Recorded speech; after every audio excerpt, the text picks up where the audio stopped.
آپ نے بڑا کینلی آبزرو کیا ہے، مطلب ڈیورنگ سروس بھی اور سروس کے بعد بھی معاملات جس طریقے سے چلتے رہے، آپ کو کیا لگتا ہے کہ عمران خان نے وہ کون سی ایسی غلطیاں کی ہیں جس کی بنا پر آج وہ جیل میں ہیں اور باہر نکلنے کا کوئی سلسلہ دکھائی نہیں دے رہا؟ آپ یہ نہ کہیں کہ عمران خان نے کون سی غلطیاں کی ہیں، آپ کہیں کہ عمران خان نے ایسی کون سی باتیں کہی ہیں یا کون سی ایکشن کیے ہیں. ایسے کر لیتے ہیں. دیکھیں سب سے بڑا تو جو ان کا ایکشن جس کی وجہ سے یہ سارا ریئیکشن ہے وہ ہے ایبسلوٹلی ناٹ. ہمیں اچھی طرح پتہ ہے کہ یہ بڑے ملک اس قسم کی بات برداشت نہیں کرتے. یہ سب سے بڑا تو اس کی بات ہے. دوسری بات یہ ہے کہ نارملی یہ ہے کہ آپ کو کسی نہ کسی طریقے سے اسٹیبلشمنٹ کے ساتھ ساتھ چلنا پڑتا ہے، ان سے بات چیت کرنی پڑتی ہے، ان کا انپٹ بڑا امپورٹنٹ ہوتا ہے. تو جب آپ ان کے ہر انپٹ کو ڈینائی کرنا شروع کر دیں، ڈیفائی کرنا شروع کر دیں، تو وہ بھی ایک مسئلہ ہوتا ہے. مثال کے طور پہ خاص کر اگر آپ کو یہ کہا جائے کہ آپ کا فلانا ساتھی کرپشن کر رہا ہے تو اس بات کو تو سن لینا چاہیے. چلیں باقی اگر آپ نہ بھی سنیں، اگر کوئی کہتا ہے ہندوستان کے ساتھ دوستی کرو آپ نہ کریں، اگر کوئی کہتا ہے کہ آپ اسرائیل کو تسلیم کرو تو آپ نہ کریں، لیکن اگر کوئی یہ کہتا ہے کہ جی آپ کے فلانے لوگ اس کام میں ملوث ہیں تو اس میں میرا خیال ہے کہ زیادہ کرنے کی ضرورت نہیں. پھر سب سے بڑا بلنڈر جو میں ہمیشہ کہا کرتا ہوں کہ آپ جتنی مرضی اپنی نکالیں، آپ جلوس نکالیں، جلسے نکالیں، آپ ملٹری اسٹیبلشمنٹ کی طرف نہیں جا سکتے. ملٹری جو آپ کے جیسے جہاد ہیں یا آپ کی عمارتیں ہیں جہاں فوج رہتی ہے، کہ فوج کی پالیسی ایک الگ چیز ہے، فوج بحیثیت ادارہ ایک بالکل الگ چیز ہے.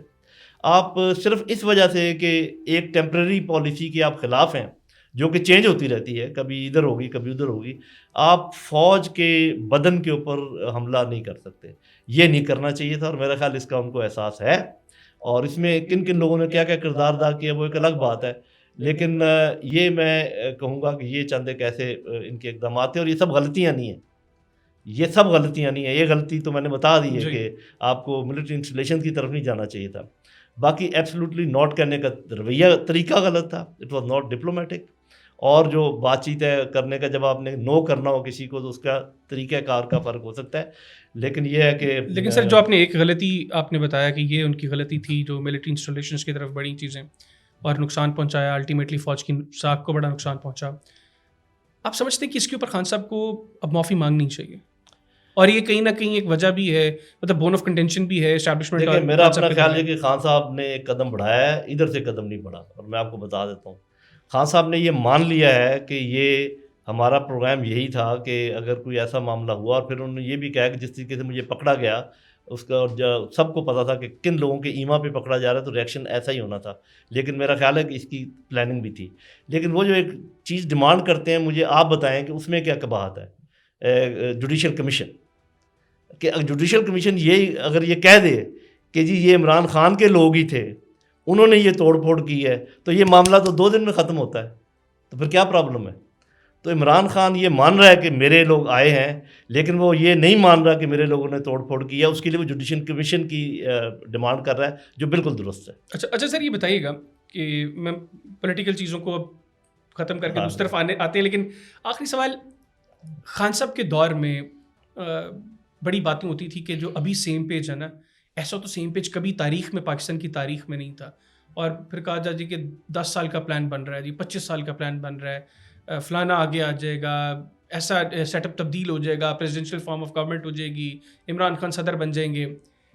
کیا یہ بات درست ہے کہ عمران خان کافی حد تک اس وقت کی جو اسٹیبلشمنٹ تھی ان کا بڑا اثر تھا ان کے ڈیسیجنس کے اوپر ایک ٹائم تک، اور بگاڑ آنے سے پہلے تک خان صاحب فلی ان کے انفلوئنس میں تھے؟ جی میرا خیال ہے کہ ایسے تھا. شروع کے 6 مہینے تو ہیوی انفلوئنس میں تھے، اس کے اگلے 6 مہینے 8 مہینے وہ مڈل کوئی بات مانتے تھے، کوئی نہیں مانتے تھے، اور آخر میں ایسا سا غصہ کرنے لگے تھے. یہ میرا اندازہ ہے. صاحب ذرا میں تو اس سے پہلے ریٹائر ہو چکا تھا.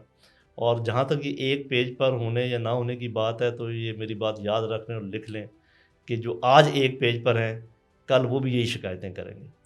ایک پیج پہ ہونا، پہلے کون ایک پیج پہ نہیں رہا پہلے مجھے یہ بتائیں. اور کچھ ٹائم کے لیے تو ساری رہے ہیں. جی کچھ ٹائم کے لیے سارے، اور پھر اپوزٹ پیج پہ بھی ہوتے رہے ہیں. تو یہ جو آج جن کو بہت زوم ہے کہ وہ ایک پیج پر ہیں، وہ یاد رکھیں کہ عمران خان کو بھی بہت زوم تھا کہ وہ ایک پیج پر ہے. اچھا، آپ سمجھتے ہیں کہ ابھی بڑا ڈسکس ہوتا ہے جنرل فیض صاحب کا، وہ بھی کہیں نہ کہیں ان کا ایک رول تھا خان صاحب کو اس نہج تک لے کے آنے میں. دیکھیں یہ تو کیونکہ قطع کلامی کی معذرت، میں نے اکثر سنا ہے کہ خان صاحب سے جو ملاقات کرنے آتے تھے ان لوگوں تک جنرل صاحب اپروچ کرتے تھے اور ملاقات کرنی ہے یا نہیں کرنی یہ بھی فیصلے اکثر وہ لیا کرتے تھے. جی دیکھیں یہ تو جب آپ کہتے ہیں کہ جب ہم نے یہ مان لیا اور اس پر اتفاق کر لیا کہ فوج کا انفلوئنس تھا تو فوج اپنا انفلوئنس پھر کیسے آگے بڑھاتی ہے، تو صاف ظاہر اس میں فیض صاحب کا رول تو ہوگا. ٹھیک. اچھا سر، اب ذرا سیکیورٹی کے جو حالات ہیں ان کو ڈسکس کریں. گزشتہ چند ماہ کے اندر ایک دم ہم نے دیکھا ہے کہ بلوچستان کے حالات ہر آنے والا دن مزید بگڑتے جا رہے ہیں. خیبر پختونخوا کے اندر جو بد امنی ہے اس میں بڑا اضافہ ہو رہا ہے، اور اب یہ خوف ہے کہ یہ چیزیں کہیں بقیہ ملک کے دیگر صوبوں تک جو ہے وہ نہ آ جائیں. آپ کے نزدیک ایسا کیا ہوا ہے گزشتہ چند ماہ کے اندر جو چیزیں اس طرح جو ہے وہ اسپیڈی کاروائیاں دہشت گردوں نے شروع کر دیں؟ دیکھیں یہ چند ماہ کی بات تو نہیں، تو بہت پرانا شاخسانہ ہے، لیکن آپ یہ ٹھیک کہہ رہے ہیں کہ چند ماہ میں بہت تیزی آئی ہے، اضافہ ہوا ہے. پہلی بات تو یہ کہ ٹوٹل یہ شاخسانہ اگر سمجھا جائے کہ یہ کیا ہے، تو اس کا ایک اگر میں جملے میں جواب دوں وہ یہ ہے کہ جو لوگ گورنمنٹ اور اسمبلیوں میں موجود ہیں وہ عوام کے ریپرزنٹیٹیو نہیں ہیں، عوام کے ٹرو ریپرزنٹیٹیو نہیں ہیں، جس کی وجہ سے وہ عوام کے نبض کو جس طریقے سے سمجھنا چاہیے اور ان کے مطابق جیسے چلنا چاہیے وہ نہیں کر رہے. صحیح. جہاں تک یہ معاملہ ہے یہ تو اس میں کوئی شک نہیں ہے کہ BLA TTP یہ ہمارے جو دشمن انٹیلیجنس ادارے ہیں وہ ان کو چلا رہے ہیں، وہ چلا رہے ہیں. ادروائز اتنے بڑے بڑے حملے یہ خود کرنے کے اہل نہیں ہیں. اور یہ بھی میں یہاں پر کلیئر کر دوں، جو لوگ بہت باتیں کرتے ہیں کہ افغانستان کی حکومت کی اتنی ہڈی نہیں ہے کہ وہ اتنے بڑے بڑے حملوں کی پلاننگ کر سکیں اور یہاں پر حملے کرا سکیں. اور ویسے بھی تمام ممالک آپ کو پتہ ہے کہ اپنے مفادات کے مطابق کرتے ہیں، تو ان کا زیرو مفاد ہے پاکستان میں کوئی ہنگامے کرانے کا یا کرانے کا. یہ ہم پھر کبھی ڈسکس کر لیں گے.